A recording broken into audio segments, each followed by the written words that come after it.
Você está no canal Eu Estudo a Lição com o pastor Samuel Camilo. Hoje é quinta-feira, dia 14 de abril de 2022. E nesse dia estaremos estudando um desdobramento da lição dessa semana, que foi Caim e o seu legado. Hoje, especificamente, a parte do nosso estudo trabalhará a temática da maldade do ser humano. O texto que servirá como base encontra-se em Gênesis capítulo 4, versos 17 a 24, que vai mostrar agora as consequências imediatas da escolha que Caim e a sua descendência acabaram tomando. Quando você olha para o texto, você percebe que logo depois que Caim saiu da presença do Senhor, porque o versículo 16 vai dizer que depois que Deus colocou sobre ele um sinal de proteção, Caim saiu da presença do Senhor e foi viver na terra de Nod, ou foi viver de forma peregrina, até que ele encontra um lugar e constrói uma cidade que dá o nome do seu filho primogênito, cujo nome era Enoque. Dá esse nome para essa primeira cidade, o que significa que Caim não foi sozinho. Outras pessoas, provavelmente outros irmãos e irmãs e mais pessoas que já existiam no planeta, acabaram acompanhando Caim nessa sua escolha, nessa sua decisão. Ele sai da presença do Senhor, decide viver longe da presença do Senhor, dando vazão aos seus sentimentos, às suas emoções. Só lembrando que até aqui nós tivemos a oportunidade de poder perceber que o pecado de Caim começou quando ele deixou que os seus sentimentos guiassem a sua vida. O próprio profeta Jeremias, ele já mencionou que enganoso é o coração e desesperadamente corrupto. Quem o conhecerá? Deixar que o coração tome as rédeas da nossa vida e do nosso ser não é alguma coisa que vai terminar bem. Não tem como terminar bem. Mas quando olhamos para a Bíblia, nós também percebemos de forma clara que a partir da decisão de Caim, vai haver desdobramento. Algumas pessoas dizem que, olha, eu tomo as minhas decisões e ninguém tem nada a ver com isso. Minhas escolhas são um problema meu. Não tem nada mais mentiroso do que isso. Nossas escolhas vão invariavelmente afetar não apenas a nós mesmos, mas a todos aqueles que estão à nossa volta. Não tem como ser diferente. É assim que as coisas acontecem.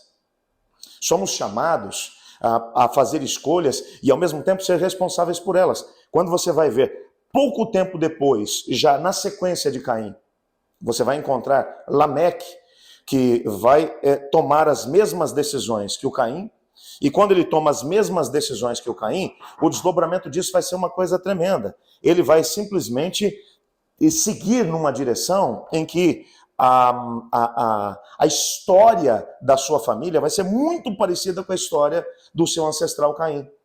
O que ele vai fazer é acrescentar ao pecado de assassinato, porque o próprio Lameque vai ser apresentado no capítulo 4 como responsável pela morte de duas pessoas por motivos banais. Um rapaz porque esbarrou nele, um outro porque pisou no seu pé.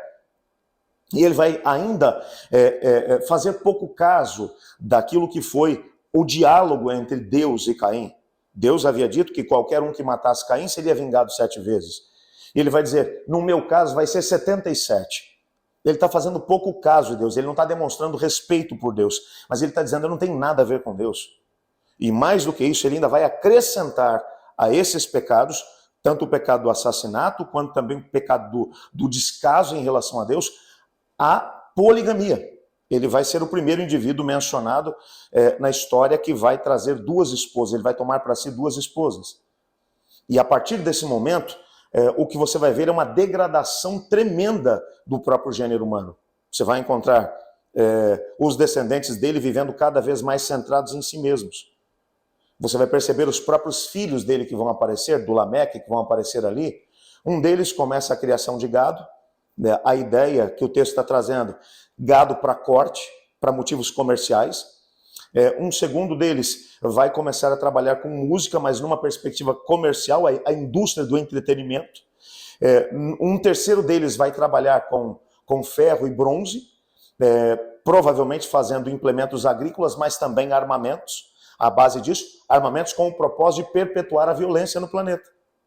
Qual é a consequência natural disso?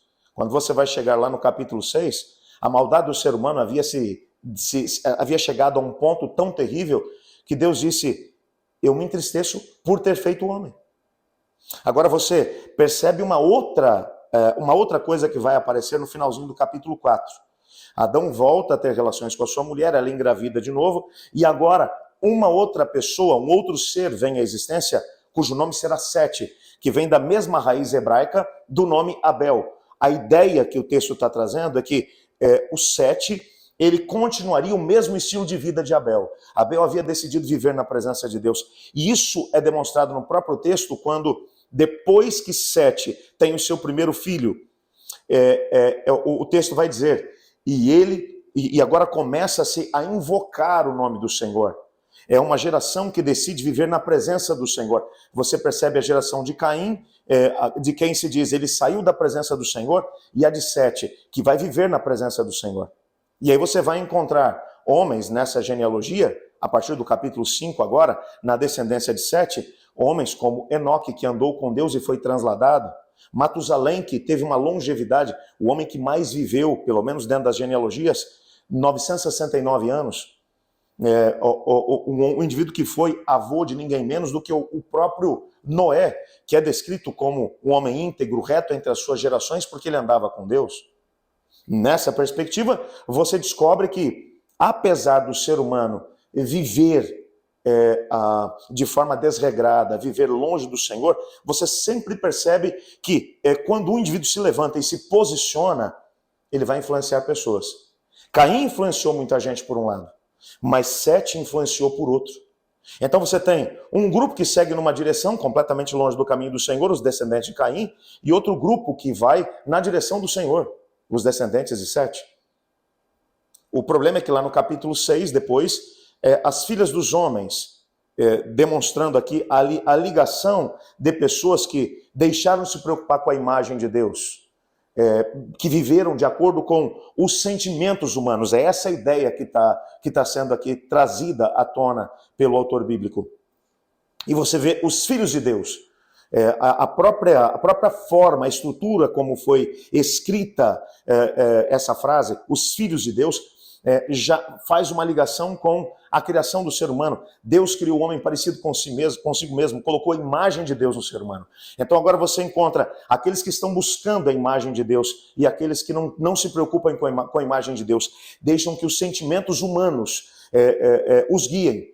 Há agora um momento em que essas duas gerações que estão indo em direções opostas, elas acabam convergindo e se tornam uma só.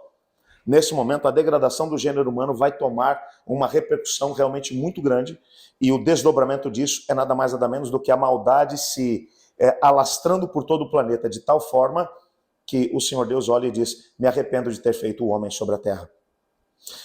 Quando você olha para isso, você percebe o tamanho da responsabilidade das escolhas que fazemos. Uma escolha nossa poderá mudar não apenas a nossa vida, não apenas a nossa geração, mas muitas gerações, como foi o caso apresentado no capítulo 4.